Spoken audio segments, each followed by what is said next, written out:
Check out this 1971 Oldsmobile Cutlass S, two-door hardtop. This car came to us out of Arizona, so it is a very solid car.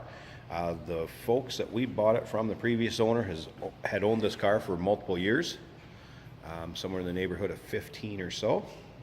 Very nicely equipped also, which you'd imagine from the Oldsmobiles in the day. This particular car has power steering, power brakes, and it does have disc brakes up front and also AC. AC compressor does kick on and off, and according to the previous owner, it does blow cold, which, coming from Arizona, you can see why you'd want that. Color of this car, Saturn Gold Iridescent.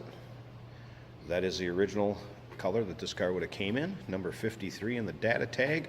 Also was originally a white vinyl top car, a white interior, bucket seats, automatic on the floor, so it does have a console to it. We'll slip around the other side, start her up here in a little bit. I'd consider this a very nice driver quality car.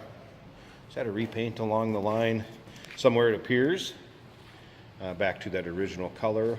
The vinyl top shows a little bit of wear.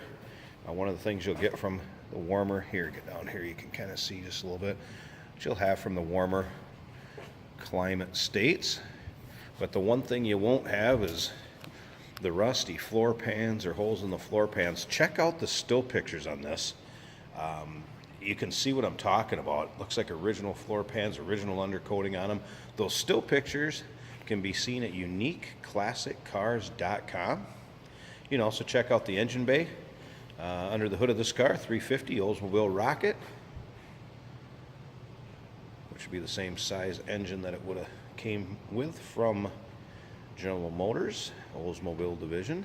Come around here too, just want to show you a little of that vinyl where you can see its age a little bit, but other than that, very nice shape. Again, I consider it a nice driver quality car, has a nice look to it, nice and straight. It's not what we call a real thick car, one you can see that's full of filler, waves at you, you might say, when they're so thick, and people have tried to sand them out to make them straight. Interior appears that it could be very original. I know that buzzer is very original. You can tell by the sound of it.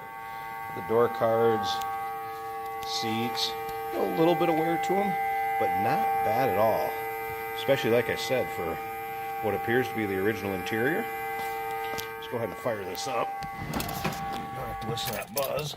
You can see, nice running, nice starting car. AM radio, controller, like I said, AC. Compressor does kick on and kick off, according to the previous owner, blows cold. Automatic, center console. Slip around to the back so you can hear it run. Just close that door very hard. It does fit nicely. Slip around to the back. Nice little rumble out of that 350 Rocket. Very healthy sounding engine. Again, check out those still pictures of the engine bay, trunk, underside of the car. See how solid it is. uniqueclassiccars.com is where you can check out those pictures. Or feel free to give us a call with any questions. 507-386-1726. 1971 Oldsmobile Cutlass S, two-door hardtop. Nicely equipped Arizona car.